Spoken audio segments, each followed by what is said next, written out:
Hey guys, as always, thanks for stopping by. What does it mean to be pro 2A? And when we say things like not 1 inch, what does that mean? Let's talk about that. Hey, today's episode is brought to you by all of you Patriots. Thumbs up are fantastic. Smashing that subscribe is a big help, and comments down below are sometimes entertaining, but always a help as well. So thanks for all the love. Now, it's been a really interesting week. This got into some issues, I think, this week that we normally don't get into, both on Instagram and right here. And it's got me thinking a little bit. I'm going to go through right now kind of where I see things and what does it mean when people say they're pro 2A, because it's not always the same thing. I've got several keys I want to go through. So I'm going to give you just some basic keys. I'm going to tell you what it doesn't mean to me, and then I'm going to tell you, I believe, 5 things that being pro 2A absolutely means. Now, right up front, this is an incomplete list and it's a pretty short video. I can't get to everything. So I want y'all to tell me, what did I miss? What does it really mean to y'all? Let me know. All right, here's several keys. We live in a society. Now, I talk about this on here pretty regularly. When I say things like, hey, not 1 inch or shall not comply, people get so upset. They're like, Johnny, you comply all the time. Yeah, I do. It's because we live in a society. Y'all have heard me say this a few times before. If you get a driver's license, you've already submitted to the government on some level, and I'm fine with that. Like, I'm fine with having, a set of rules where when the light is green, we go through, and when the light is red, we stop and look both directions. Stop at stop signs. That kind of helps things out. That helps things out big time, and that's part of living in a society. I think that's fantastic. People have to be governed on some level, and that's just the way it is.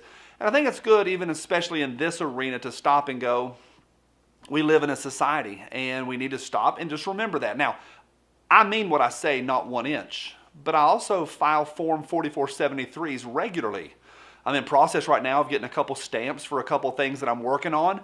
And until the NFA is repealed, I will continue to file 4473s on things that are purchased in stores. Stuff that's purchased in parking lots.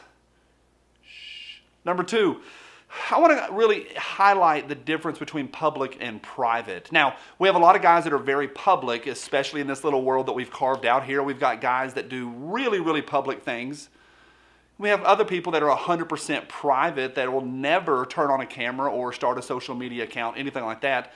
But I want to also remind you, even the public guys, they have private lives. And often when people say not 1 inch, it's got nothing to do with what goes on the camera. You've got to remind yourself, and I remind y'all pretty regularly, that I do things privately that you'll never, ever know about. I fight this fights in ways that I won't talk about publicly, and I think that's wisdom, and I think that's just part of it. But remind yourself, we live in a society, and there's a difference between what we do publicly and privately. There's a continuum. Number 3, a continuum. When somebody says the words, hey, I'm pro-Constitution, I'm pro the Republic, I'm pro-Second Amendment, there's a continuum. Not everybody means the same thing, and it's not just black or white. The continuum can be all the way from people that don't own any Rudy Tooties, all the way to people that own all sorts of stuff that they are not supposed to own, says Uncle Sam, and everything in between. All the way on this side, you've got guys like me that honestly believe that tanks should be in vending machines at Walmart. Literally, not figuratively, not as just a talking point, literally. All the way to the other end, guys that own a shotgun. Now people are going to say, well, they're FUDs. But if you were to ask them, are they pro 2A? They would say yes. The point is this. There's a continuum, a lot of different beliefs, and we're all part of the same community on some level. And number 4, people need to stay in their own lanes. We all have our own lanes. There's guys that do the news, like John Patton at TGC, and he's very good at doing the news. He stays in his lane.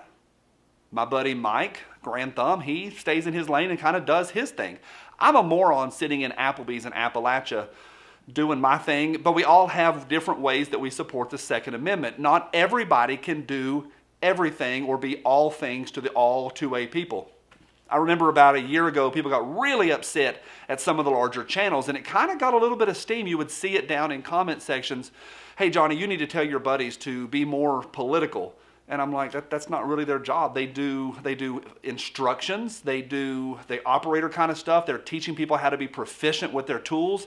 They're not going to go political. They don't want to ever hold a microphone and talk. That's their lane. Now, they also, again, will do things privately that nobody will ever know about. But everybody has their own job. We are not all things. But there's some keys that kind of things that I think about. Now, what does it not mean to be two-way? Well, one, it's not paying an organization to fight for us. I'm a member of the VCDL, I'm also a member, a lot of letters here, the GOA, and as well as the Firearms Policy Coalition, and one other, NRA. I'm still got 2 more years of my membership on the NRA.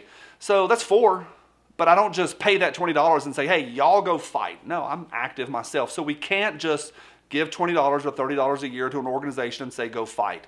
Although I do give money to those organizations and tell them, hey, go fight. I'm here to stand with you. How can I help? So it's not just paying and then walking away. Number 2, it's not, and there's different ways. This is a very specific way that I'm saying this, but there's a lot of ways that this fleshes out in the real world.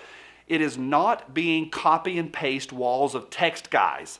There are guys in every comment section that just copy and paste these giant walls of text, or they'll pull up documents from the 1700s, and all that stuff's valuable, but they're like, kind of like they say in the church world, fishing in the fishbowl. You go to the aquarium and fish. Well, you're already in a Pro2A website and you're screaming with walls of text, put Hillary in jail. And I think that's just nonsense. I really do. I think it's a waste of time and a waste of effort. I don't think being pro-A means, and if that's your thing, stay in your lane and do your thing. But I don't find it effective. I find it actually kind of obnoxious that you have guys that are pro-2A just screaming and being obnoxious. So number 2, not copy and paste. God, and there's a lot of ways that fleshes out. And then finally, I already jumped into it, number 3, it's being obnoxious. So many gun guys are completely and utterly obnoxious. And I don't mean like being your own style. I'm not at all. We all have different ways that we speak and talk and different ways that we work with our communities. But we all should strive to not be obnoxious. And how that fleshes out is different all the time. Now, those are really, really quick. There's about 10 other things I could jump on right there. But this is just a way to start the conversation. What does it mean? Let me give you 5 things to me that it means. Number 1, not voting for Democrats. Got in a lot of hot water with a lot of viewers over the last couple weeks when I said that you can't call yourself pro-2A and vote for Biden. You can't. You absolutely can't. Now, maybe on the local level, you might be able to have a conversation and talk me into it, or just say, hey, this is a whole, maybe a blue dog or something like that. But as a rule, and I mean this, you can mean this, do your own homework. If you look at who is creating and implementing and drumming and beating the drum of everything that we believe in, it's the Democrats. They write the legislation, they support the legislation, and they fundraise based on that legislation. You can't vote for them and call yourself pro-2A. You can't. Partially doesn't mean I love the Republicans. I voted for Trump. Doesn't mean I'm not mad at him, because I am. Number 2, it's not negotiating. That not 1 inch thing, that is a non-negotiable. We're not even thinking about doing what the NRA did. The NRA has always been, and I mean always, for decades, we'll give them this, but then they won't take this. We just give them a little bit to satisfy them. They're never satisfied. And we will not back down on that. And I don't think that's even part of the discussion. We shouldn't even have that discussion with people. Well, if we give you this, we'll have our little zones. Y'all have gun-free zones. We have our right to defend our domiciles. Well, what if we walk across the street? Not 1 inch, and I do mean that.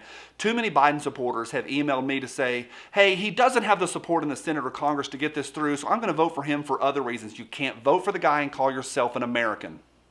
3, I think we need to be strategic. I do. I think we need to know when to speak and know when to hold him and know when to fold him, know when the dealing's done and when to walk away. But I really do mean that. We need to know when to talk, when to just pipe down. Are you going to get after it this coming Christmas at the holiday dinners over the dinner table with your family? Maybe. Are you going to maybe sometimes spend a little extra time on the phone talking to your senators, your congresswomen, your congressmen, talking to them? Or sometimes there's a time to walk away and maybe talk on the local level, but be strategic. And I think that matters. I really do. Talking to your representatives, be strategic when and how you talk to them. Number 4. Communicate well when you do talk to them. When you talk to anybody about this stuff, talking to your coworkers, communicate well. It goes back to not being obnoxious. When you take folks to the range, are you fun? Or you just blather out all sorts of information and mansplain to them every little detail about what they're doing wrong? Or do you go through and focus on safety and then also focus on fun? I think that's really important, but have fun, communicate well, and being a really, really good representative of this community. And number 5, be active in this community. Now, that fleshes out differently for all of y'all as well. Each of y'all have your own lanes. You all have ways that you go into the community. Part of my community is online, it really is, but I'm also active locally. I'm also a member of the local Rod and Gun. And I do a lot of things here locally that, again, y'all will never know about, but I try to represent this community well by not being obnoxious, communicating well, and staying active. Now, what does it mean to stay active? Doesn't mean banging away in the comment section, but to be clear, bang away. I love what y'all have to say. Incomplete list. Just some thoughts here on a random Saturday afternoon. Would love to hear what I missed. Where did I blow it?